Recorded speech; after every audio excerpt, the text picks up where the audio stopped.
పుణ్యక్షేత్రము కలదు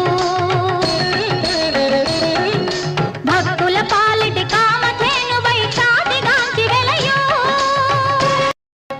అలాంటి తిరుపతి పట్నంలో సూరయ్యనే ఒక పేదవాడు సంసార భారం పెరిగిపోయి ఆలుబిడ్డలను పోషించుకోలేక ఉన్న ఇల్లు తాకట్టు పెట్టి ఒక వడ్డీ వ్యాపారస్తుడి దగ్గర కొంత డబ్బు అప్పు తెచ్చుకున్నాడు. ఆ తర్వాత కాయకష్టం చేసి ఆ అప్పును క్రమక్రమంగా తీర్చివేశాడు.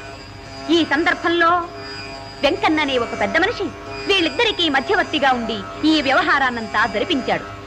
ఇది జరిగిన కొంతకాలానికి పాపం ఆ వెంకన్ననే పెద్ద మనిషి ఒక రోజున హఠాత్తుగా మరణించాడు. జై శ్రీమద్రమారమణ గోవిందో. సూరయ్య అప్పు తీసుకున్న సంగతి కాని ఇచ్చివేసిన సంగతి కాని ఆ ఊర్లో చనిపోయిన వెంకన్నకు తప్ప మరింకెవరికీ తెలియదు. వెంకన్న చనిపోయిన వెంటనే మోసగాడైన ఈ వడ్డీ వ్యాపారి సూరయ్య ఇంటిని కాజేయాలన్న దురాశతో కోర్టులో సూరయ్య మీద దావా వేశాడు. కోర్టులో విచారణ ప్రారంభమైంది. నేను చేసిన బాకీ పూర్తిగా చెల్లించి వేశానంటాడు ఈ సూరయ్య. రామ నాకేమీ తెలియదంటాడు ఈ వడ్డీ వ్యాపారి. అయ్యో రామా నేనిచ్చేశానంటాడు ఈ సూరయ్య. రామ నాకేమీ తెలియదంటాడు ఈ వడ్డీ వ్యాపారి. అయ్యో రామా నేనిచ్చేశానంటాడు.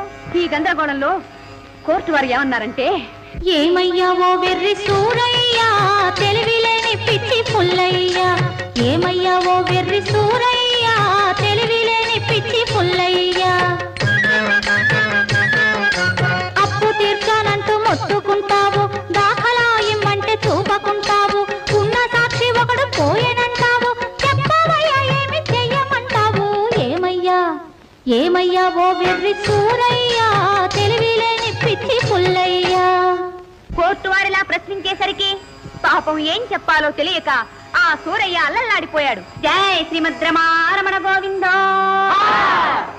వినుడి జనులారా శ్రీ వెంకటేశ్వరుని దివ్య చరితము వినుడి జనులారా.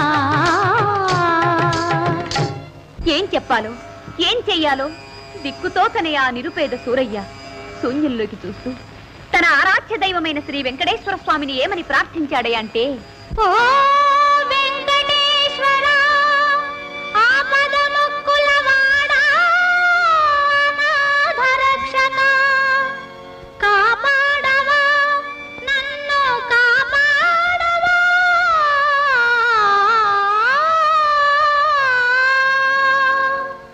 శ్రీ వెంకటేశ్వర దయచూపవేమిరా, భక్తుల పాలిటి కల్పతరువు కలియుగమున ప్రత్యక్ష దైవము, నీవే నన్నాదరించవా, నీ సత్యము చూపించవా,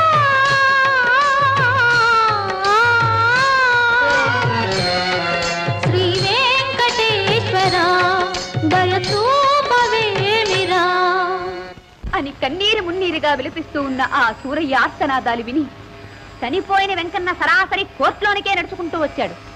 చనిపోయిన వెంకన్న ఎలా బ్రతుకొచ్చాడా అని అందరూ ఆశ్చర్యపడుతున్న సమయంలో సూరయ్య వడ్డీ వ్యాపారస్తుడి బాకీ పూర్తిగా చెల్లించి వేశాడని కోర్టు వారికి సాక్ష్యం చెప్పి వెంకన్న సక్కా వెళ్లిపోయాడు. దాంతో ఆ కోర్టు వారు సూరయ్య మీద ఉన్న కేసు కొట్టివేసి వడ్డీ వ్యాపారస్తుని శిక్షించారు. అయితే చనిపోయిన వెంకన్న ఎలా బ్రతికొచ్చాడనుకుంటున్నారు?